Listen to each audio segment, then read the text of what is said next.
A day of protest and outrage. Lawmakers storm ICE facility. The scene was tense. A group of Democratic Congress members, led by Representatives Menendez Jr., Bonnie Watson Coleman, and Lamonica McIver, descended upon the imposing gates of the Delaney Hall ICE detention facility in Newark, New Jersey. Their mission to expose the alleged inhumane conditions within and demand justice for the detainees held there. The lawmakers were not alone. A crowd of protesters, their voices a chorus of anger and frustration, joined them. The air crackled with anticipation as the lawmakers, ignoring warnings from ICE security, surged forward, determined to breach the facility's walls. The lawmakers had been stonewalled for months. Their requests for access to the facility, met with bureaucratic delays and outright refusals, fueled their suspicions that ICE had something to hide. The agency's lack of transparency only strengthened their resolve to expose what they believed were human rights abuses happening behind closed doors. The lawmakers, citing their congressional oversight authority, insisted on their right to inspect the facility and speak with detainees. They argued that the public had a right to know how their government was treating those in its custody. As the lawmakers approached the facility's entrance, tensions escalated. ICE security, their faces grim, moved to intercept them.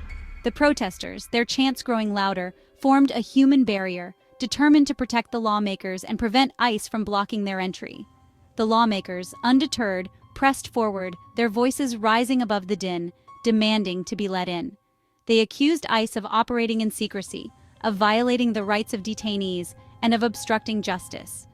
The situation reached a boiling point when the lawmakers, seeing an opportunity, rushed through the gates as they opened briefly to allow an ICE bus to exit.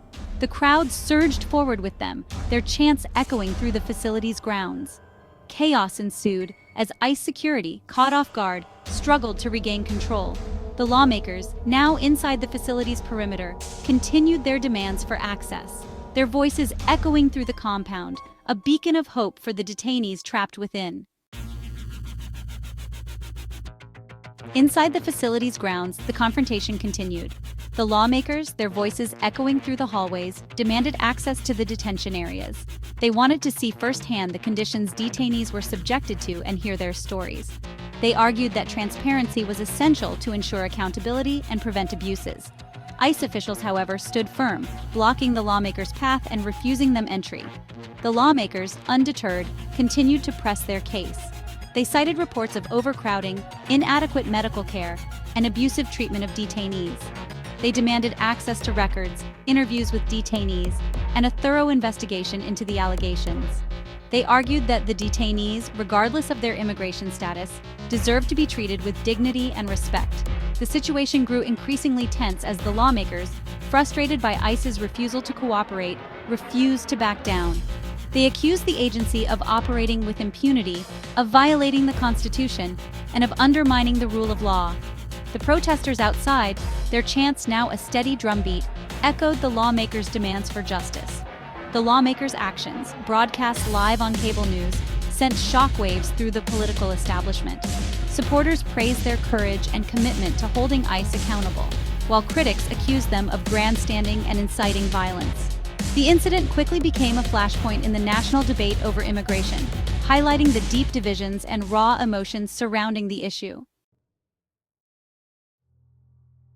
Mayor Baraka arrested, a city's outrage and defiance.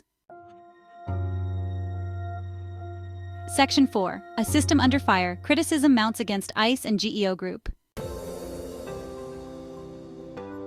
Section 5. The battle continues, legal challenges and the future of immigration policy.